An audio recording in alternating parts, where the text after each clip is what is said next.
Welcome to Talkkcade, a podcast based on reviewing WWF, ECW, and WCW content from a first-time viewer's perspective on a week-by-week basis. I'm AdvyDeven, first-time 90s wrestler viewer and co-founder of WatchaMania. Currently in the week of April 25th to April 30th of 1994, starting with WWF Monday Night Raw. But before we get started, I must ask that you subscribe to the channel so more eyes can see us, and to drop a like, even a comment if you could, to show YouTube that you enjoyed this video. Very much appreciate it. So with that being said, let's get into it. We start off, once again, in the Etika Memorial Auditorium, with Vince announcing King's Court tonight, with Nikolai Volkov as a special guest before we get the Raw intro. Banging intro, as always. When we come back to Macho Man and McMahon, in my left ear liked their commentary. Really, like, the audio is dominantly in the left ear. Actually, I think the commentary was just in the left ear, not the right one, despite the rest of the broadcast being in both balanced. The whole broadcast, like I don't even think there was a single segment that wasn't the case. It was very distracting. But yeah, Vince welcomes us in, let us know their upcoming non-title match between Jarrett and Razor, and also lets us know there will be an IC title match between Diesel and Razor at Superstars this weekend. On Superstars this weekend, rather. So we start off with Jeff Jarrett coming out of the ring, strutting his stuff. Vince is noting that Jarrett's been probably watching Razor's recent wins, like that, and Macho notes that HBK and Diesel are likely watching this match, like that too, for what comes later. See, Jeff takes control early on, works the left arm, classic wrestling. Razor, he reverses it and catches Jeff Jarrett's attempt at a crossbody, kind of demonstrating strength with a follow-away slam.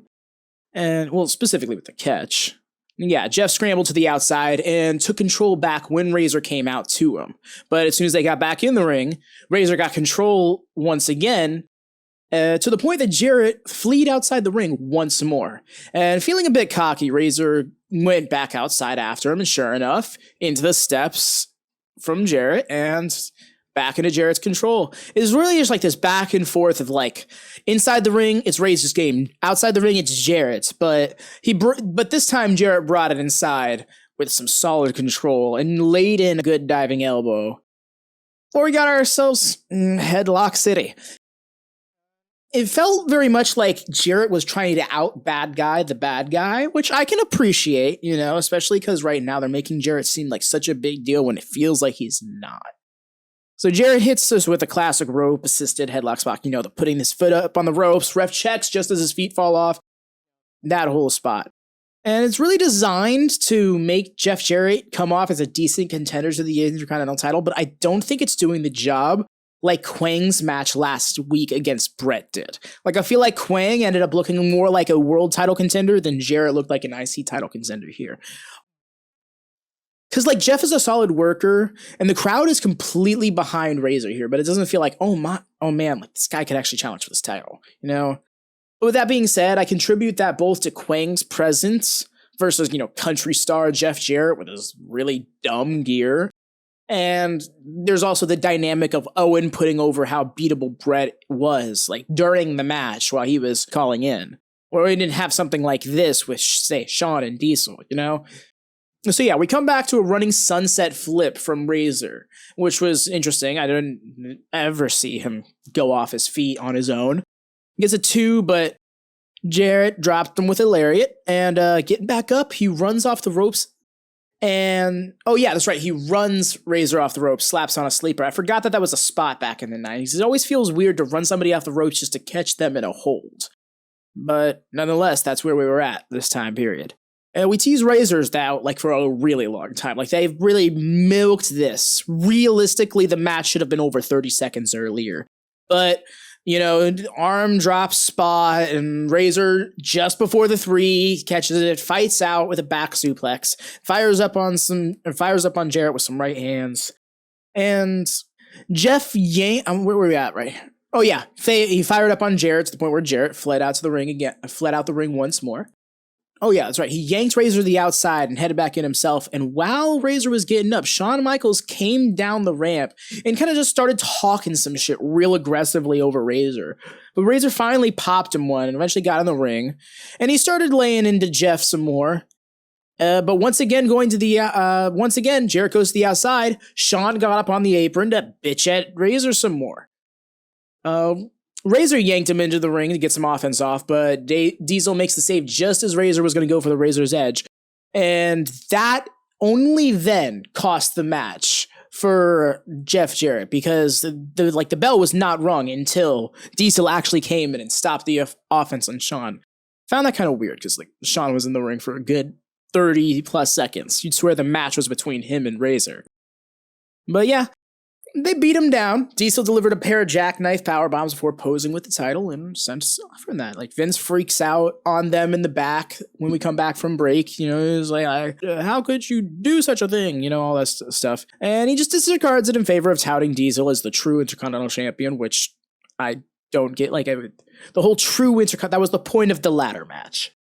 Yeah, when asked why he did it, Diesel just claimed why not, and was overdoing the intensity, the faces. It was really, I think it's just a little much. Especially knowing more about Nash from a future perspective, it just feels weird. And so we go back down to the ring for Bam Bam versus Tony DeVito. Luna Vachon accompanied Bam Bam to the ring. And during the match, he demonstrated his power, his durability, and just when it seemed like DeVito was about to drop him some moves, Bam Bam lands a nice high drop kick. Very impressive for his size. It's very fun watch as well. We get a call-in from Jack Tunney during this match, where Vince questions if we're going to get a tag title match requested by Captain Lou Albano, because this, for some reason, is such a point of contention, and I don't know why. I feel like this didn't have to be a 3-week story. And Jack Tunney says that before we get into that, he's going to conduct a thorough investigation on HBK, Double J, and Diesel based on this evening's actions. Detective Jack Tunney sounds interesting. I just imagine him with an Inspector Gadget getup for some reason. He clarifies that next week on Raw, Head Shrinkers versus Quebecers for the tag titles. Finally set in stone. There we go for the May 2nd edition. Next week, and during all of this, Bigelow choked out DeVito on the ropes a few times, which let Luna get in a little offense while the ref was giving Bam Bam some shit. Bam Bam dropped him with a jumping head, but simple enhancement match. I feel like the purpose of the match was more so just to confirm the tag title match was there. So yeah, we cut to Polo in the back as the match wraps up, and Vince speculates that Johnny and the Quebecers probably think this isn't fair, and Johnny rambles beautifully about this whole thing. It was very entertaining to watch, saying the Headshrinkers used to be their friends, but now because of Lou Albano, they want to take the titles and blame him for it all. Jacques says that even though they were friends, the Quebecers aren't scared of them. They'll give the Headshrinkers a title shot just because they're the best team in the company, but want to know something from Tunney. Where's the justice? I appreciated this promo. It got over the whole livid that we have to defend our titles bit, which is, great for the smarmy heels. I just think I think that we need to end this title right now. But I feel like the Headshrinkers are not the ones to take the title off them. That's interesting. So we go back down to the ring for some tag action. Sure enough, it's the Heavenly Bodies versus John Paul and Jason Heddings. Some lovely stuff. Because Jesse really opened my eyes to how good these lads are as workers. Both Tom Pritchard and why am I not remembering his name? Where's Jimmy Del Rey? Well, yeah, we're always excited to see him pop him on television, whether it was on WCW or now here in the WWF. We come back from break to see a few wrestlers in the rings. Will McDonald's themed suit wearing Jim Cornette. Honestly, I think this is Pete Cornette. And just then, Jim snatches the mic from Fink to announce the Heavenly Bodies himself, who were set for a matchup. Yeah, I clarified that already. Oh, for done seeing my notes, who would have thought? We start off with Tom Pritchard laying coy, but just as they got some offense in, tag to Jimmy Del Rey, and they hit a double super kick, and I popped for that, because a double super kick in the 90s, what? And we see them going back and forth for a moment after running the ropes. Jimmy Del Rey catches Paul midair from a leapfrog and power bombs him. Was a nice spot, and it's weird how they're working this match, because I haven't seen big moves like that get used so casually in the 90s. At least in WWF or WCW, save for when these lads are using it. So yeah, during the match, we were informed that Mr. Perfect did not show up for his match with Lex Luger and is indefinitely suspended, which I'm informed by Jesse is a cover-up for an injury. Crazy. Huh. Hindsight's a bitch. Sucks to have this new damper this match, because the Heavenly Bodies are fantastic. But yes, we're getting Crush versus Lex Luger instead. Ironically, Randy Savage puts over how much of a threat Crush is, despite the fact that he whoops that ass indefinitely at WrestleMania. Are you okay, Spaz? Sorry. Cat on lap. Paul avoids an elbow in the corner and cartwheels to his own to tag in Heddings. And Vince suggests that Heddings looks like Double J a bit. I guess. Jason lays in a few hands on a dropkick, but gets the running and ropes reversed into a fun double team move that could have won the match.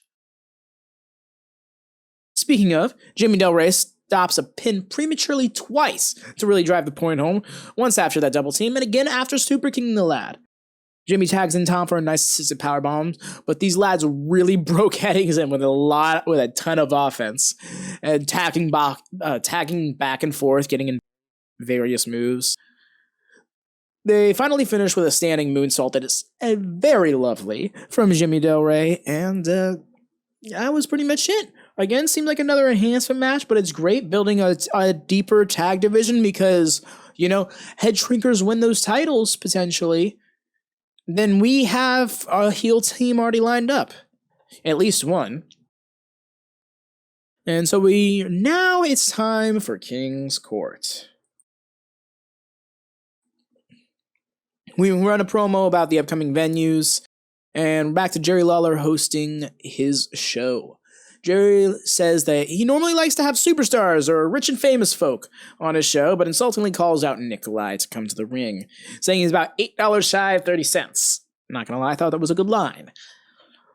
But yeah, Koloff, very big lad, steps right on over the barricade like it's a top rope and makes his way into the ring. Notably, Vince says won't invite on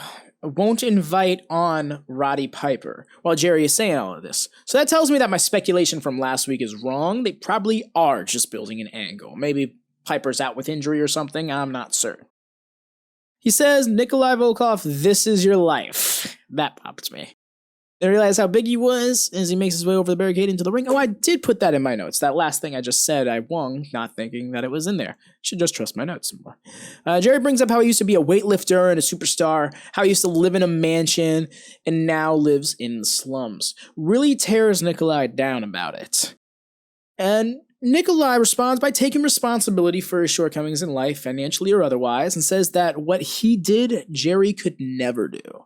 Lawler questions if Nikolai is begging for a job or something with all of this, but as Lawler tears him down for being broke and making mistakes, Nikolai ultimately says that he's an honest, hard-working man and that he'll take Lawler anytime. And damn with how he got out of the ring, my man's just straight up leaped over the top rope just to show, hey, I'm still pretty athletic. And I dug it. I'm wondering, is this building to an in-ring turn, or is this just like a program to lead to Roddy wherever he is? It's like nice either way. I'm not gonna lie, this segment made me want to see Nikolai get in there with Lawler. And it's funny because WCW is running a vaguely similar angle to this later on we'll talk about that I found to be similarly as interesting. And so we move back to the ring for a match between the 1-2-3 Kid and Duane Gill. And Duane starts with slamming Kid down by his hair. We're getting heel Duane. Nice. And bitches to the ref when Kid finally does it back. Like, yeah, he did it like 2 or 3 times. Kid did it back, and he was like, hey, look at that. He grabbed my hair. So Duane backs him into the corner and lays in a couple of shots before landing a clothesline as he rebounds Kid off the ropes. Tosses Kid out and tries to keep him there, but gets countered on a second attempt, and that leads to Kid going for a springboard clothesline that he almost slipped on, but got enough of it. And that's really unfortunate because Vince barely saw any of the high-flying stuff in the 90s, and that was some of it. The fact that accounts for like an actual percentage of the high-flying that happened on WWE programming on a weekly basis is probably why he didn't like it, because it was so easy for it to go wrong. The pace really picks up as he takes control and lands a flurry of kicks, first in the corner, then running off the ropes. We get a nice fast-paced match between the two overall, really showcased the lightning-quick speed of the 1-2-3 Kid. And he slows down for a moment with an elbow to prone Duane Gill, but gets him in the corner for a few more kicks. And tries to run him off the ropes again, but desperately Duane kicks him and jumps for a blatant choke. Thought that was kind of funny, honestly. Breaks it for the count, but turns it into a tight headlock, really slows the pace down, and I'm like, no, keep up the pace. I was liking the fast pace. We don't get that in this era much. So what I'm getting from this match really is that, like, the danger that comes with facing 1-2-3 Kid is him picking up that speed, because when he gets on a roll, he just keeps going, because that's exactly what he did before finally finishing it off with a jumping, like, savate kick, which is a great showcase for him, honestly. Out of all the showcase matches on tonight's card, I feel like this was the most effective one. And this is where we get, like, the most bizarre segment, right? I thought this was kind of funny, though. We cut away as we're about to hear the most recent Undertaker sighting, says Vince. We get this guy in a deli who has such a stone face, and he's like, guess who walked in? The Undertaker. Guy was huge. Couldn't believe it. Like, man, a cardboard box would have more believable delivery. And yeah, says Taker ordered a 6-foot wedge. He overly explained the process of making this 6-foot wedge for Taker, after making sure Taker wanted 6 feet, not 3. Because we need to specify all of these things, right? It says he wrapped it up and gave it to him, and when he went to turn around to get Taker's pickles, Taker vanished. Jesse and I weren't fully paying attention as this segment started, so we didn't get why this guy was just describing how he made Taker a sandwich. But now watching it all back, this is their weird way of building to an Undertaker return. Also, we learn that Taker doesn't really care for pickles. We cut away from it with Vince going, well, there you have it. Undertaker with a 6-foot wedge. It was just, like, you can tell he doesn't know what the fuck the guy was talking about. And so we get a commercial for the 94 King of the Ring tournament for June 19th. A bit of a way, I suppose. Definitely farther than Slamboree. And probably after the next ECW Supercard. Assuming that's not just what that May 14th, 16th card is.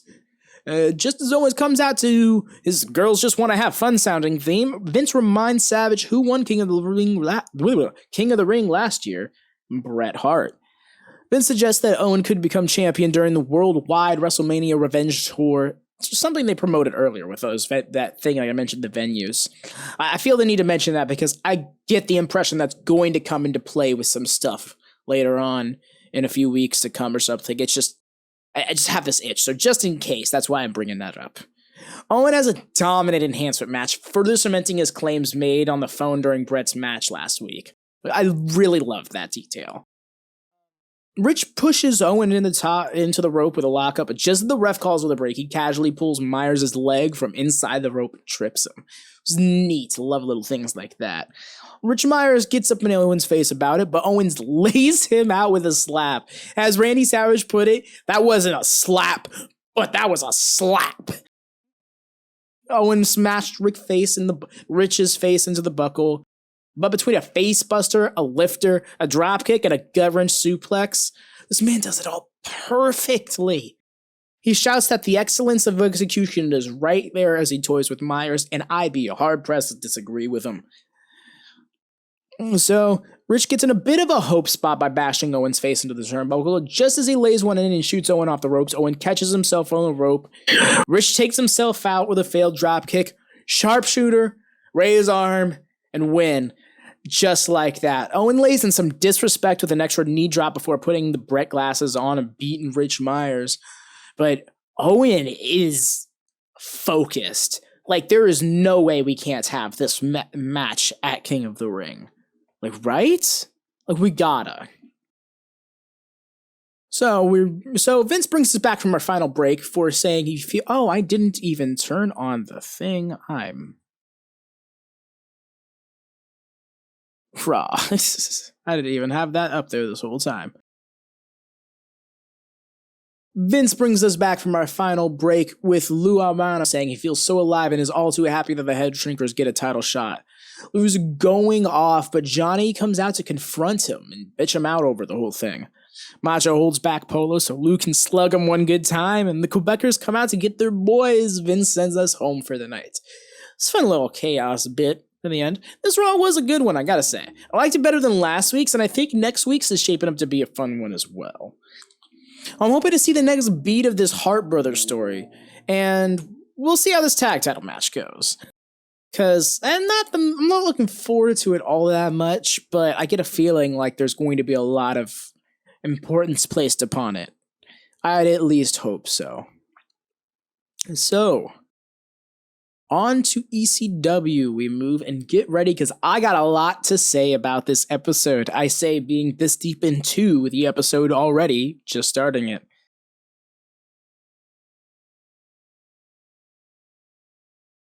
So we covered the ending of ECW last week, where Mr. Hughes was jumped by the Bruise brothers and Sabu took the match with Terry Funk instead.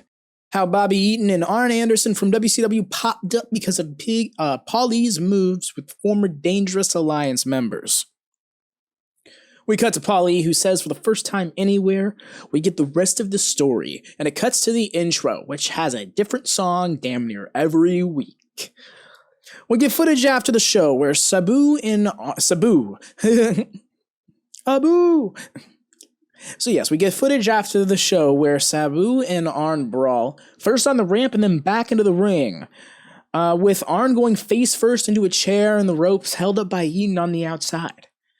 Terry lays into Sabu and goes after Eaton, but Anderson makes his way in, takes down Sabu, drops a knee on his nuts, and sends him outside. Terry and Arn send Sabu into the far side barricade and eventually head to the back.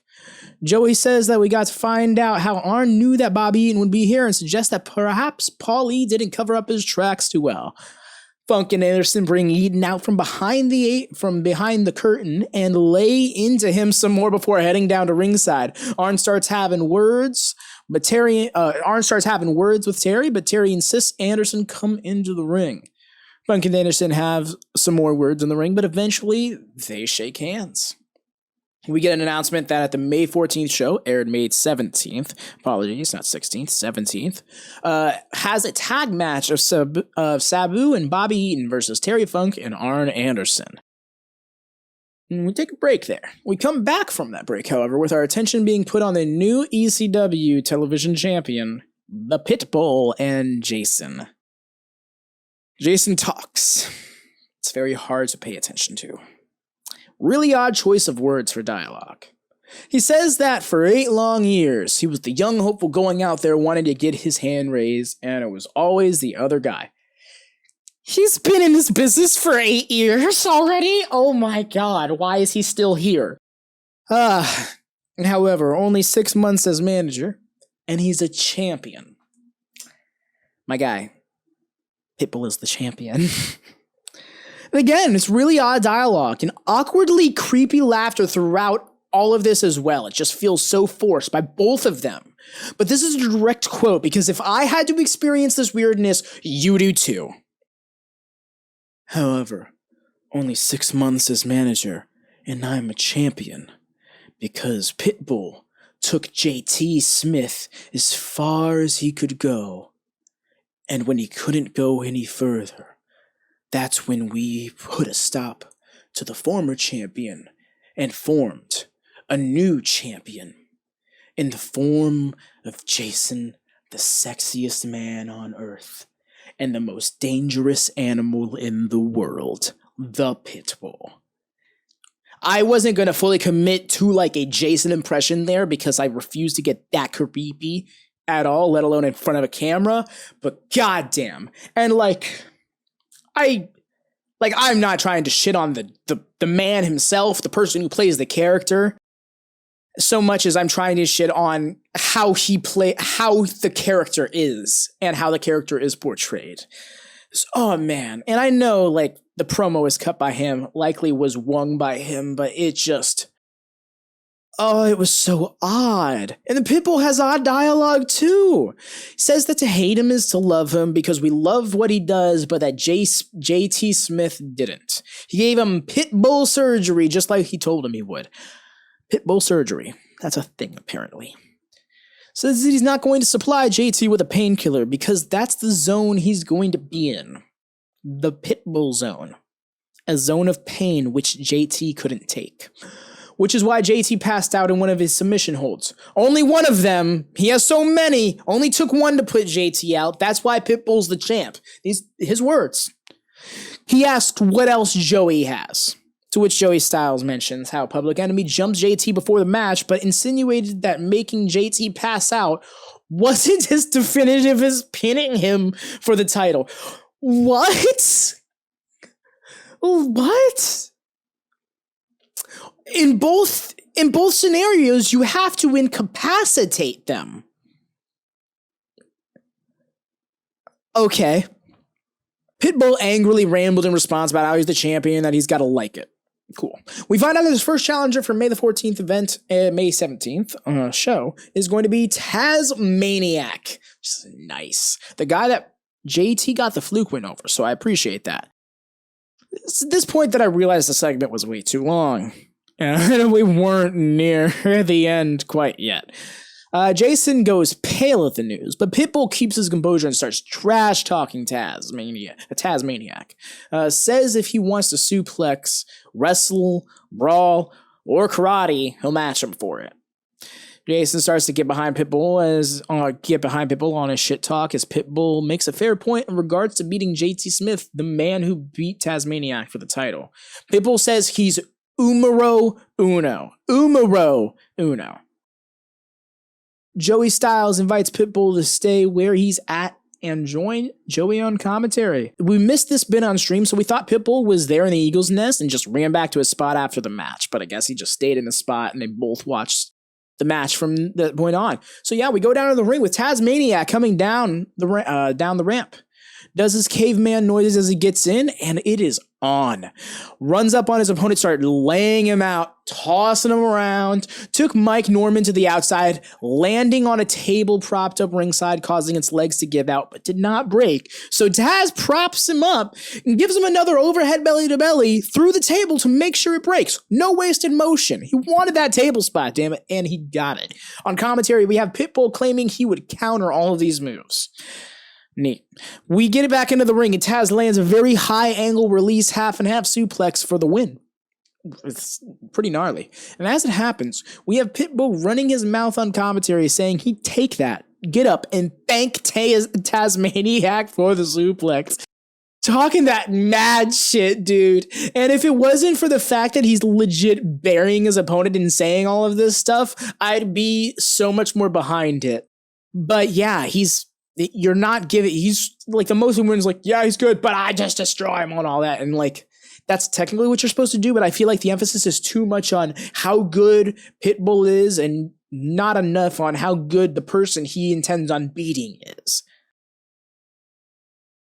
So yeah, we make sure to pick up Norman and toss him out the ring before leaving. Again, Taz is so heelish, yet so over, and I love it. It's like the birth of wrestling fans' snarkiness, like pre-Attitude Era. We don't give a fuck. We're going to cheer the cool stuff and the fun stuff because that's what we like. So back to Pitbull, and Joey reminds us of their impending match and asks for any final thoughts. Pitbull says that he's studying, and he's going to find Tazmaniac's weakness, rip his heart out, and send it out with next week's garbage. Send it out with next week's garbage. Think that Duke Ross guy could help out with that en route to the WWF? Pitbull says he'd do anything to keep that belt. Even dramatically says he'd die to keep it. Really. He looks Jason in his eyes and says it so passionately. Jason affirms that he knows Pitbull would die, almost like he's scared of what he's going to do if he doesn't agree with him, and asks what Pitbull would do to Tazmaniac to keep the belt. I mean, he just said he would die. Pitbull says says to the camera to look in his eyes and ask yourself, what would that sick, crazy, psychotic dog do? Because he says he doesn't know. He asks if he would kill. He tells Tazmaniac to ask himself that very question. I guess that's who he's talking to in this instance. Says that fighting Taz, he may have to because Taz is going to be very, very good competition. Okay, there we go. Just look at him and grunts. He's the champ. I'm sorry, but this was horrendous. Please, someone, stop them from talking or give them a time limit or something. They clearly wing it with no time limit, and it's rough when it's not a good promo. And also, it's the TV title, y'all. You're gonna murder and or die for it? It doesn't even have side plates! Damn, dude. Oh, man. So we come back from break as Joey Styles goes over the human cage match for the ECW tag titles between Bruise Brothers and Public Enemy. He recaps how Mr. Hughes, for some reason, attacked the Bruise Brothers. Probably saw their tattoos. And it resulted in Public Enemy retaining their titles. More on that next week, we're told. But we're also told of their versatility as we go down to a tag match between Bad Company and Bruise Brothers, where the latter are going to show off their wrestling ability. Neat. So just as the match starts off with a handshake between Paul Diamond and Bruise Bro number 1, we're told by Joey Styles they debuted exactly 7 years ago in Memphis against Billy Travis and Jeff Jarrett. Double J reference. Neat. The legal Bruise brother, Don, starts to slow it down, and I'm not entirely certain if these are the legal ones, but I try to stay consistent in addressing each one. So yeah, and I don't really care that much regardless. So if I'm wrong, oh well. So yeah. Don starts it slow with backing Diamond into each of their neutral corners while grappling for control, trading control over an arm each. Diamond tries to cartwheel out of the arm ringer and gets a scoop slam for his troubles. And Paul Diamond makes an attempt at a corner crossbody when shot into the corner, but again is caught, this time for a power slam position back right, one of those, brings it down onto the knee. Looking a little shook, Diamond tags in Tanaka, and Tanaka was put over by Styles as he came in despite his smaller size. Spent a few minutes with Don really demonstrating that his power is too much for Tanaka to try and work around. And Styles mentions how some say Pat Tanaka hasn't been the same since the attack from the Public Enemy. Don finally tags Ron, the other Bruise brother. Ron literally just hits a hammer throw, tags back out to Don. Neat, guess he doesn't like wrestling. Tanaka gets dragged into the Tanaka gets dragged to the Bruise corner, and man, I thought he was an enhancement talent last Saturday night, but he's straight up jobbing out here on Tuesday. Pat, no offense, Tanaka. And Don tags in Ron after some kicks in the corner, and Ron pops Pat up for an Oklahoma-style power slam. Still not a single bit of offense for Bad Company. Oh my god, this is disgusting. Pat gets up and just put right back down with a lariat, decides to roll out of the ring. And Diamond jumps off the apron to check up on him, and Ron heads to the outside after him. However, he simply gestures for him to get back in the ring on his own, which I guess is a babyface move by ECW standards, and even Styles acknowledges that respect like this is rare in ECW. So Tanaka gets back in the ring and holds the rope open for Ron, but it is Ron stepping in, while Diamond yanks the rope up to whip Ron in the nads, and Tanaka starts laying into him. Pat Tanaka offense! The ref holds back Don while Diamond gets in the ring and takes turns with Pat Tanaka delivering some balls-related offense to Ron. Paul is tagged back in, and Pat antagonizes Don in the corner to come in, so it holds up the ref. And Bad Company do the wrap the leg around the turnbuckle gimmick. Ron tries chasing off Pat on the outside, but Paul is still inside, now working the leg. Hell, he even does the spinning toe hold, which Joey tries to cover up as the figure 4. What are you doing, Diamond? It's Terry's finish. You don't do that. They heal up on the other side of the corner in the front of the ref, who doesn't care much, and Pat gets tagged back in. Don gets pissed and runs in once again, which allows Bad Company the chance for a legal double team once more. Ron counters it, however, with a double lariat. Getting out of that, tags Don to cleans house, takes out Diamond, the two land a double big boot for the win on Tanaka. This match was again too long. I think if it was going to be this long, it could have stood to be more competitive because Tanaka and Diamond are better than enhancement talent in my opinion. Not to mention Bruise Brothers' background, tattoos and all. I tried to be neutral in covering the match with them, and just like I'm being neutral with the closing segment and match, but yeesh. So yeah, we're told,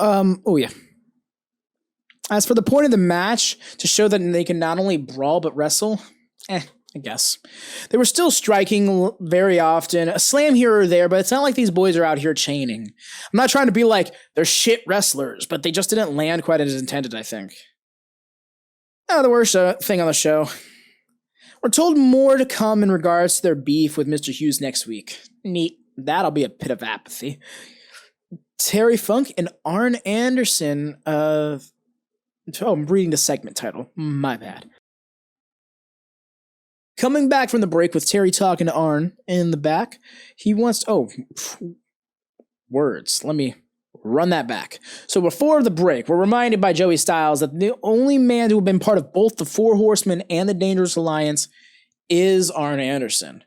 And coming back from the break, it's with Terry talking to Arn in the back. He wants to explain to Arn that he's been very honest with the fans, the hardcore fans in Philadelphia. He thinks that they feel just like he does, that there's a rotten apple in the barrel. He says that no one can deny that Paulie and Bobby Eaton are trying to pull something from WCW, but asks where Arn fits into the whole puzzle. I really try to stay as close to his wording without necessarily going verbatim here. He knows that they're trying to come. He knows that they're trying to come and try to, quote, blow ECW out of the tub, but assures that that won't happen by Dangerous E or anyone else down south. Dangerous E, he called him. It was interesting. It's like never what he went by. Arn clarifies that he wasn't coming down to ECW explicitly, which, by the way, he was going up to ECW, not coming down to ECW, but he said he's coming down to ECW to explicitly, he wasn't coming down to ECW to explicitly watch Funk's back, but by Paulie pulling Eaton from WCW, he did the thing he does best. He leaked it. In turn, word got to Arn that Eaton was going to turn up here in ECW. Terry accepts that explanation, but then questions that because both Arn Anderson and Tully Blanchard were horsemen, he questions who can he specifically trust. Arn's going to tell him something.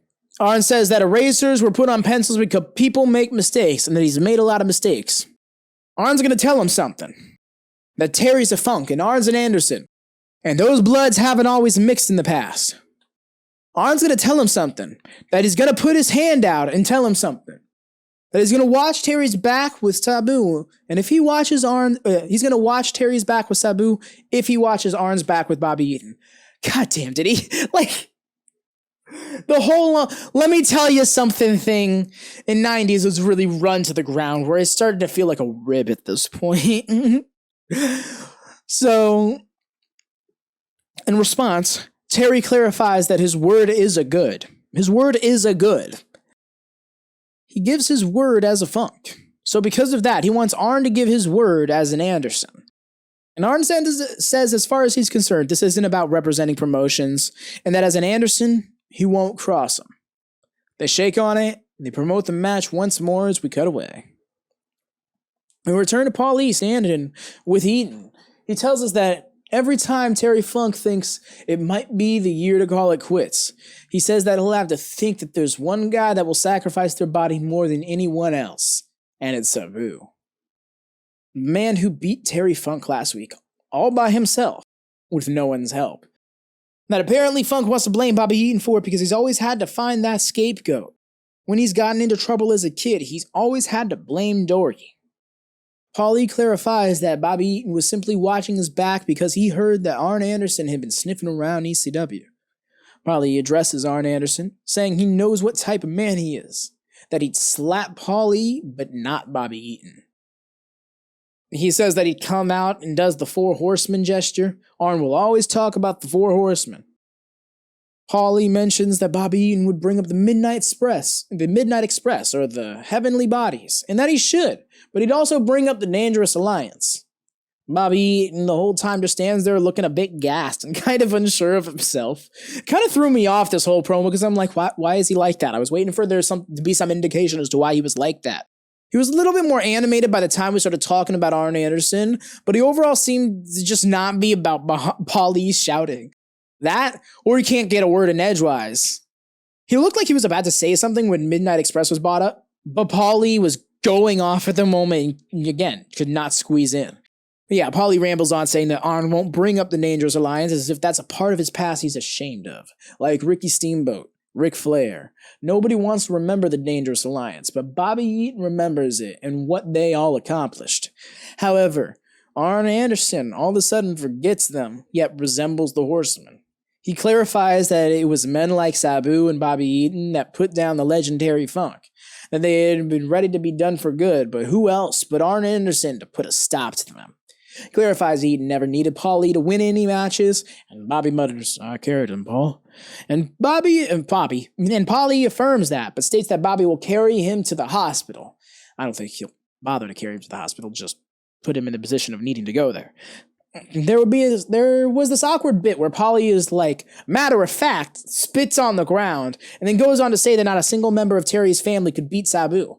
However, as he was saying that, Bobby Eaton looks up at the camera, back to the spit, up to the camera, and back to the spit, and then spat on the same spot as Paulie did. I was like, he was like, oh, I guess I should do that too, huh? Heyman continues on that Eaton is going to take down Arn here. Arn in words, I guess. He'd take down Arn in there in Philadelphia, where the breakup of the Dangerous Alliance all started, when Medusa kicked him in his head. He clarifies that this is where the Dangerous Alliance ends. Paulie says Bobby is going to take out the man they wanted to make posters of and merchandise that he's going to cost Ted Turner a lot of money. Guys, it's Arn Anderson. Have you ever seen a wrestling fan with an Arn Anderson poster? Like, not knocking the guy. He's fantastic. Very historical wrestler, but like, I don't ever see anybody saying, oh, that's my favorite. Yeah, he really finally finishes up with the promo advertising the tag match. Again, we've advertised this tag match like 4 times. Really putting a lot of stake in this match. It better deliver. And so, we come back and it's titled Cairo Beats Sandman. But, ... So, we came back from a commercial at the end of a match, which was Tommy Cairo versus Sandman, with Sal Bellomo as guest referee. Apparently, the stipulation was, if Cairo won, then Sandman's wife Peaches was able to lash Sandman in the back with a belt 10 times. So, I want to preface this with a few things. 1, they are apparently real-life husband and wife. 2, this is a domestic abuse storyline. The character, kind of. That's a part of the storyline. The storyline is Sandman is a shitty person. That's the thing. The character of Sandman in recent months has come to demonstrate being an alcoholic and abusive husband on screen, to which it seems Cairo and Bellomo have taken exception to. So, we get the spot after the match. Cairo picks up Sandman, holds him in front face lock, holds up his shirt so she can get in the lashes. She gets in 11 lashes, and she raises hands with Sal and Cairo. But as they turn their back, Sandman spins around Sal, slaps some powder into his face, which don't know what that was. He drops Cairo as well, and then sets his sights on Peaches. Just as he gets her by the hair and picks up the belt, Cairo gets him by the waist and ends up laying Sandman out with a spinning wheel kick. Oof. Cairo clears Sandman out of the ring and raises arms with Cairo before heading out down the ramp. However, woman pops up out of the crowd last second, starts attacking Peaches. And it seems Cairo doesn't notice as he's ahead of her and isn't anywhere to be seen as woman drags Peaches down to the ring. Sandman is in there waiting for her and gets Peaches by a front face lock, making us think DDTs. That's what he had hit on Cairo just a moment ago. What came next was, in a way, funny via shock factor in the moment, because I laughed, but as soon as the reality of it set in, is this the exact type of thing that wrestling left behind in the 2000s, and for good reason. Sandman pulls up Peach's skirts, so we get Blur, big Blur, and a woman starts whipping her on the bottom with the belt. And it's just like, wow, this is somebody's kink. Cairo makes the save after a few lashes, but man, was that just like a jarring sight to have unfold all at once. Because it's like, you're like, okay, good, we didn't get that domestic spot. Oh, we did! Fucking, ECW's fucking crazy, man. So I'm gonna get more into my thoughts after this final segment, as we go to Sandman and the Eagle's Nest. where Joey Styles announces with hesitation that despite protests from the NWA and several other interest groups, ECW has made a mixed tag match between Peaches and Cairo and Woman and Sandman. One that will be a Singapore caning match. The stipulation being the one who takes the fall in the tag match takes 6 cane shots from the winner. Wow. When asked if he has any thoughts, Sandman says he has a thought that goes through his mind every time he thinks about getting strapped by Peaches. Phrasing. I don't think he realized what he said. Doesn't say what his thought was, though. Just want to clarify that. He states that they tried it their way, and now they're going to do it Sandman's way, Singapore cane style. He puts over Woman, questioning if we know how many times Woman has been to Singapore. He says that she's very familiar with the culture there and is going to teach him everything he needs to know. No, but seriously, he makes it sound like you live your whole life in Singapore with a cane in your hand. Like how much is like, she's gonna show me the culture. Wow. Just as he begins to say what he'll do once he gets them in the ring with his cane, he whacks the monitor just out of frame by mistake and then commits to fully battering it to Joey Styles' panic. He's like, oh, it's my monitor. Like, come on, dude. ECW's on a budget, bro. Grabs Joey by the shirt and says that he's going to beat Tommy Cairo like he's never been beaten and that he's going to cane Peaches in the middle of the ring just like she did to him. I presume he means with the belt. Says that if you're quite squeamish, says that you're squeamish, that you don't want to be at the show when he takes that cane to Peaches and hits the camera to close the show. So, quite the show it was. First off, just want to get this out of the way. I didn't quite enjoy this episode as much as last week, but that's to be expected, honestly. And that's mainly because of the ground-shattering ending to the show that was last week. It's very hard to top without something that's also ground-shattering. I'm not really even so much trying to, put all of my discontents onto the latter half of the show, but that really did kind of, not sit with me the best. With their backgrounds, I never feel comfortable getting into anything what the Bruise brothers are doing. It's in the same regard as Ludwig Borga, but I sat there and I broke down their match out of fairness, and same thing. This whole storyline with Peaches and Sandman is a rough one. Because here's the thing, something like this can work in wrestling. It's a dark element of reality that can be used to tell very personal stories, very gray stories. As someone who has written about these very subjects, I've learned how delicate of a process it is in some ways. And I gotta say, ECW is anything but delicate. That being said, I think what gets in the way of the story the most is the pro wrestling aspect of it. A story like this is a very uncontrollable narrative. For something like domestic violence to be confined by rules and competition, with the winning stipulation being I get to abuse you, is kind of hard to suspend my belief for, especially being familiar with domestic violence. That's when I step into my own personal feelings a bit more, specifically in how I enjoy my wrestling. I prefer rooted in reality wrestling, but the consequence of that is that once you make the basis realism, you have to commit to it to a very certain extent. With the things that I've had to do in this storyline to pro wrestlingify it, it really makes it look like this is either a contrived plot or it's a power fantasy being lived out in some way, either by the people involved in the story or by the people writing the story, should those be different people. And that's just pure speculation on my part. I'm not saying that with any basis of fact whatsoever, but it's the vibes it gives me, And it just takes me to my final thing, which really makes it hard for me to get into. Who Sandman is as a person in real life. I can't speak much to Sandman in 94, but Sandman in 2019 was telling women wrestlers to their face that they were a side act and had no business being the main event when they were the main event. The woman laid into him verbally, but my point is this. He is proven to be misogynistic in his views. Okay. No, I am not saying that because this man is misogynistic now, that he was an abuser back then. That's too far of a leap just from that point, just from one of those points to the others. But if these are his views now, I'd be hard pressed to think that he didn't always have those views to some degree.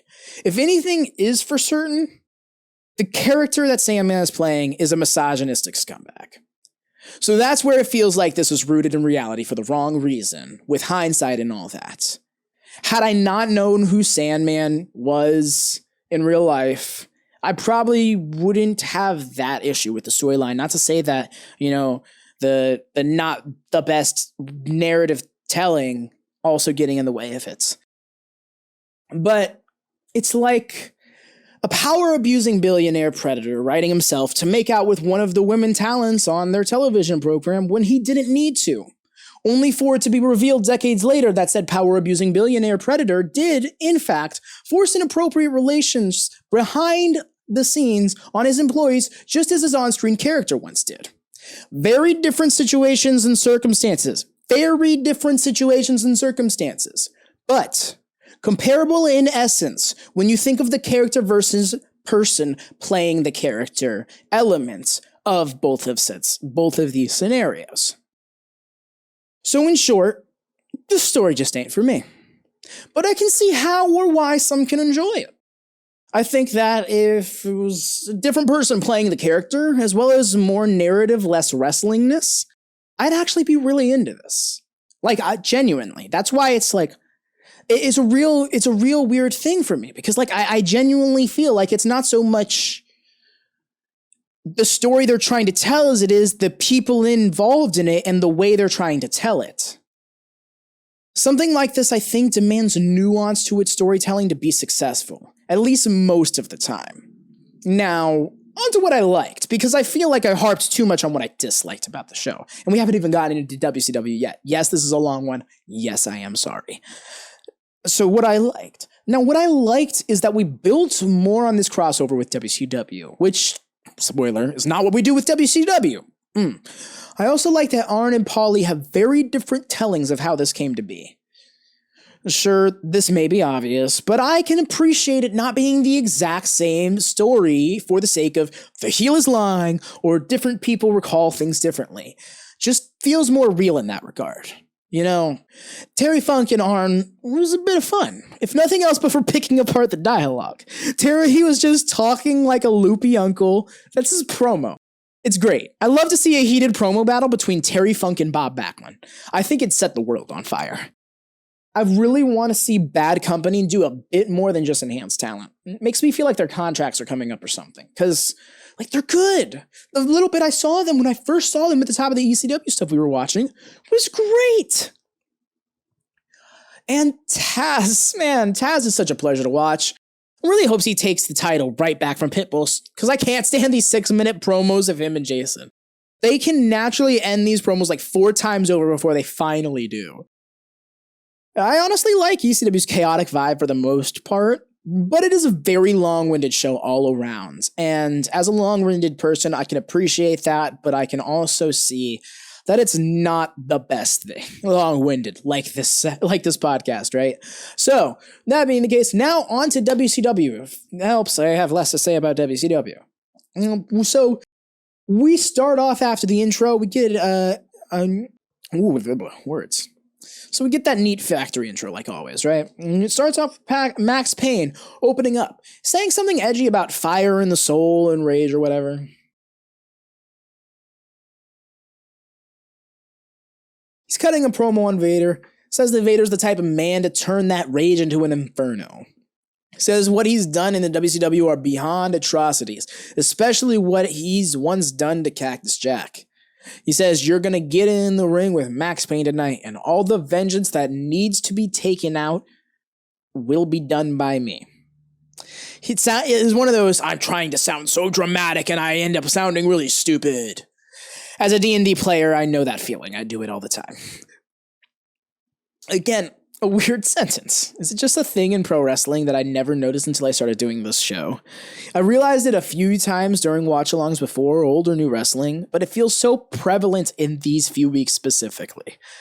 So we go over to Tony Schiavone and Mean Gene with Heenan, telling us that Sting will be defending the title and mentions that he believes Ricky Steamboat should be champion, but Heenan argues that Tony's opinion means nothing. Thank you for your input. They show us a recap of the ending to Steamboat versus Flair from Spring Stampede, where Nick Bockwinkel goes back and forth with the ref and ultimately decides that Flair keeps the title. Afterwards, Gene brings on Bockwinkel, who defends his decision on the account that Rick was the champion and the match ended in a draw. Gene asks him if there's a chance that the title gets held up by the board, to which Nick confirms, but exclaims that he'll have a decision from them by the end of the night. Ric Flair comes around, gets in Nick's face, saying he wants to know what the decision is too. He says that all week, his integrity is one of the greatest is on the line. He specified that he was referring to himself, not Nick, because we needed that clarity, and that they both wrestled each other when they were world champion respectively. Flair goes off saying that he won't have Nick or Gene or even one fan thinking for a second that he is the greatest champion of all time. Tells Nick that if he wants to hold up the belt, to keep it, and tosses it into Nick's hands. Ricky Steamboat comes in, opposite side of the shot, and getting in Ric Flair's face. I should switch over the card, because we're no longer talking about ECW, we're talking about WCW, the April 30th edition of WCW. That is... I knew I'd end up making that mistake with this. Tells Nicky that he wants to... he tells Nick that if he wants to hold up the belt, to keep it, and tosses it into Nick's hands. Ricky Steamboat comes in opposite side of the shot, getting into Flair's face. Says that the only reason he's giving that belt back is because of his ego. Steamboat clarifies that the world saw what happened. He was in control. He had the hold on Flair. He tells Flair to suck it up. Flair gets salty about Rick putting his finger in his face, so Ricky does again as Flair turns over to Nick, tells him to make the match whenever, and we'll see then. As they disperse, Bockwinkel once again clarifies he'll have a decision to make by the end of the show. So we move on to Sting coming down to the ring for what is going to be an international heavyweight title match. Okay, cool. Against Bob Starr, Rando. Neat. Giving the crowd a woo right before the match, but Bob Starr jumps him from behind to sound off the bell. Can't blame the lad. He's an enhancement talent getting a world title shot. This is huge for him. Sting takes it right back, though. Back body drop, elbow drop, and a good stinger splash for the win. Like, really, that was the match. The whole thing under a minute. Hell, even Sting even got his woo off after the splash that got interrupted, and then hit the pin. Really squashed that fella. And they really then helped him up after the match, too. What a guy. Humbled him, and then brought him back up. Said he should have known the first thing out of Rick Rude's mouth was that Vader cost him the title, he says in the promo. And he says that Rude should be jumping for joy, as the only reason he didn't win with the Scorpion Deathlock is because of Vader himself, but that he ended up winning the title anyways. He says that he's going to head over to Japan to defend this title against the very best and heads out. Nice. Sting in Japan. I imagine him and a few others are going to head over and work a tour or something. Wouldn't be surprised to go a full taping without him as a result. We come back from break with Gene and Colonel Parker, with Gene introducing the latter as the greatest promoter on the face of planet Earth. The weird part about it is they said it with a straight face. Can't tell if this was because he was told by Parker in character to do so, but we wouldn't know that, so it's odd. As Parker goes on to ramble, he mentions Austin sent Muta hobbling back to Japan and says that he would send Dustin Rhodes with him, seeing as Buck beat him for everything to see. Oh, for everyone to see. Sorry.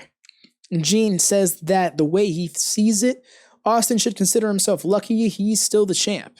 Says that Gene thinks says what Gene thinks doesn't matter, and questions why WCW is going to make Austin defend his title against Dustin next week. Says that Dustin had something up his sleeve and that it's gonna cost him. Parker gestures to the suitcase he's holding, says that it's his ticket to ride. Claimed that as far as Ric Flair or Ricky Steamboat are concerned, he's gonna be hunting down whichever one it might be. So we get verification on the bull rope match during the Control Center segment, by the way. Brian Pillman versus the Gambler is up next, and aside from some gestures, we just get some basic chaining until we got a spot early on where the Gambler tries to convince the ref that Pillman pulled his tights for a roll-up. Pillman plays up to the crowd and to prove his innocence, but we then cut to the two lads in the crowd wearing red Letterman jackets and red beret cap looking hats. Commentary refers to them as members of the Guardian Angels. It was at this time that Jesse clarified for us that didn't know that they were members of this group called the Guardian Angels, who were effectively unofficial crime watchers. Pretty much street vigilantes. Good thing he explained that, because none of us would have known who these lads were and why they were even shown. I personally got the local celebrities in the crowd vibe, like, oh, this is the high school varsity team or whatever, the college varsity team or something like that, you know? The Letterman jackets, that's what gave me that vibe. Anyways, back to the match. Brian really favors working that left arm of Gambler, you know, classic wrestling, trying to take away his dice rolling hand. Brian went for a victory roll, but Gambler held on and missed an elbow drop that set himself up to take a beautiful dropkick. As much as I complimented Dustin for his own last week, he ain't got shit on Pillman. More work on the arm and shoulder of Gambler, but he gets to the feet and gets some aggressive strikes off. He chokes Pillman on the second rope to really get the match in his favor. Up to the middle rope, and it costs him as he gets a good old gut punch for his troubles on the way down, and Pillman fires up, gets some loud chops off, another meaner drop kick. I want to specify, it was a meaner drop kick. The drop kick was not kind. And up to the top rope, Pillman goes for a diving clothesline and gets the win. So yeah, on the tail end of the replays from that match, we cut over to Mean Gene, Sir William to his left, and Lord Steven Regal to his right. After some back and forth with Gene and Regal, Gene brings out Larry Zbyszko, calls him the living legend from Pittsburgh. Pittsburgh. The other famous Pennsylvania city, right there with Philadelphia. Something. Larry makes his way over and says he wants to make something clear. He's only here because he was requested to be by Mean Gene. Goes on to say that he's never been a very apologetic person and that he's not apologizing to William or Regal. Larry clarifies that he won't be interviewing them because he doesn't need the aggravation and goes to leave. Sir William starts bitching him out, however, and Larry makes William flinch. He looks at Gene, says he's not here to punch anybody, and then bops William in the face. I'm not here to punch anybody. Punch. Right, sure. He grabbed Regal by his shirt to get in his face, and ended up tearing it off his body in the front. And it was oddly doofy looking, but in a fun way. Gene sends us to break as Regal freaks out and is pettily kicking William to get up. So what? Chase him down for you or something? I didn't get that bit, but I got a chuckle out of it. I like this segment. It feels much more like a natural pulling hometown legend out of retirement for upcoming PPV storyline than what we got last year. This Slamboree is actually shaping out to be a great card, especially if Larry and Regal have a match on it, which I referenced earlier during the whole Volkov segment on Raw. Coming back from break, we have the two Guardian Angel lads walk up to Gene on the Saturday Night set, saying that they're just looking for Ray Taylor. Gene clarifies they're referring to Big Man, formerly known as Boss, and the taller of the two guys says that they saw what happened to him and they want to speak to him. Gene effectively says that Big Man was stripped of his gimmick, and they effectively say that they want to be his new gimmick. Gene does this bad bit of, oh, I'm being informed he is actually here, and then right behind him at that moment is Ray, oh, he's right here. They say that they know what Ray stands for. They know what society has been handcuffed, law enforcement has been handcuffed, that Ray has been handcuffed, and they want to take those handcuffs off, inviting him to come train with them in New York City to be a crime fighter alongside them. What? Ray questions this, but the other lad says they got a limo and a jet waiting outside. My God, did you land a jet in the middle of the city? You can fly a jet? How are you unofficial? Says they can take Ray to where he needs to be. And Ray finally slaps the hat on and says, let's go to New York City. Man, that was a quick turnaround. It's interesting. The most interesting bit was learning that the Guardian Angels was a real thing, but still interesting nonetheless. So, Gene sends us down to the ring for Ricky Steamboat, scheduled for a match with Rick Fargo. Ricky must be out to be the only Rick in town or something. Some back and forth chops send Rick outside, and back in the ring for a drop toe hold and control of the arm. Fargo gets in a bit of offense, but misses a running elbow drop, and Steamboat takes it back. Puts down Fargo with a scoop slam and a driving crossbody from the top for the win. Wonder if he'll go for Rick Rude next. No, but all seriousness, I like that WCW is of the mindset of keeping the enhancement matches short and sweet if they're going to be enhancement matches, whereas Raw is really of this mentality of, let's make them be 10-minute enhancement matches. And ECW is like, let's make them be 10-minute enhancement matches with talent that shouldn't be enhancement matches. It shouldn't be in enhancement matches. And so we're back with Bockwinkel and the belt. And he states that Ric Flair tossing the belt at him made the decision real easy. The title will be held up, which I think means vacated. And Flair versus Steamboat to determine the new champion in 2 weeks on the May 14th edition of Saturday Night. Not even on the pay-per-view. Understandable, though. Then again, you could look at Flair being the legend who's coming back. He's been in the business for like almost 20 years at this point already. We get a recap of WCW's inaugural Hall of Fame induction of Lou Thesz to send us to break. We come back from break. And Gene is here with sensuous Sherry, simping like a motherfucker. Sherry claims that if there's any man who can live up to her standards here in the WCW, she's gonna find him. Just kind of a reiteration segment to carry the plot along, I imagine. Other than that, it was just about Gene getting to drool over Sherry. Gene sends us to the ring for the main event, literally shivering from how sprung he is. And so Max Payne comes titled out Mean Max Payne for some reason. When did his name become Mean? My theory is that he stole it from Gene while he was homining. And so now it is time. It's time. It's fighter time. Because he comes on down, and I get all giddy because I love to see him in action. And more importantly than that, I get to see my retro favorite in action against the one I find the most dislikable. Yeah, there we go. That's a word. If it isn't, it is now. So yeah, again, another break, but we're back from it to start. Harley tightening Vader's mask in the corner before the bell. We get a lock up, but right into the corner and right into Vader bludgeoning Max in the corner. Only stopped because he wanted to. And Max is salty. Hurt, but salty. Another lockup gets Vader into the corner this time. Max starts laying in some strikes, but they irritate Vader more than they hurt. And the mask comes off and boom, lariat. It's on. Vader's power limiter is off. Harley didn't do the best job tightening, it seems. As Max gets up, Vader starts unloading on Max, backing him into the corner once more, runs him off the ropes for a clothesline, and this match is all Vader. Max starts to fire up from some strikes and makes an attempt at a comeback. Max Payne hits a vertical suplex on Vader and just gets right back up. Drops Max with a running clothesline for his efforts. Vader brings some more heat to Max, and it was at this point Jesse notices Nick Patrick's Philos. Neat. I thought they were some pretty good looking shoes myself. A body block and another clothesline, but Max keeps getting up. I mean, hey, that's something, right? Won't stay down. Max yanks Vader off the middle rope and hits a running splash for a 2-fall, but gets the ball back in his court.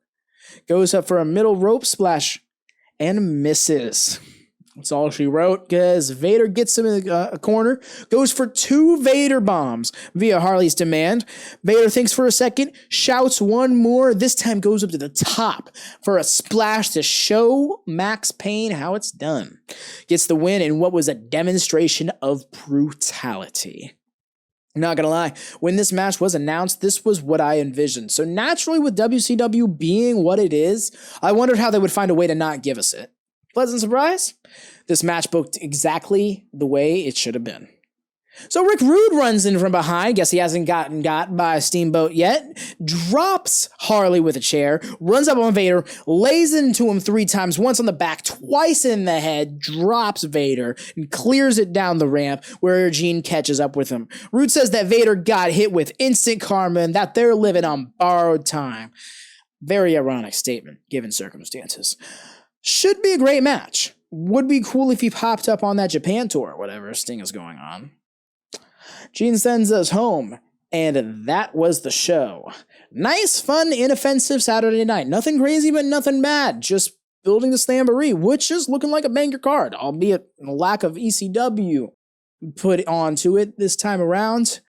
Regardless, that has been this week's Talkkcade. Thank y'all for joining me through the good, the bad, the controversial, and the apathy. It has been a fun time talking about it. I hope y'all have a fun time listening to it.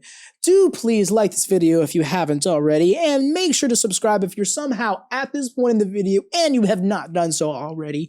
And of course, if you have not dropped a comment, I would love for you to do that, because again, that kind of stuff shows YouTube, oh hey, people like this video. Maybe we should show other people this video. So we want to go for that. And, you know, maybe if the demand comes for it, I'll try and throw this up on other podcast platforms. We'll see how it goes. But until next time, I've been your host, AdvyDeven of WatchaMania. Hope to see you Sunday for Retro WatchaMania, 2 p.m. Eastern, 11 a.m. Pacific, 7 p.m. GMT, over at twitch.tv/CFGSouth. It is always a fun time, even when the wrestling is mid, because it is a fun community. We love shooting the shit about whatever the fuck we shoot a shit about, so long as it doesn't detract too much from the program. It would be great to see you there. If you're not already there, of course.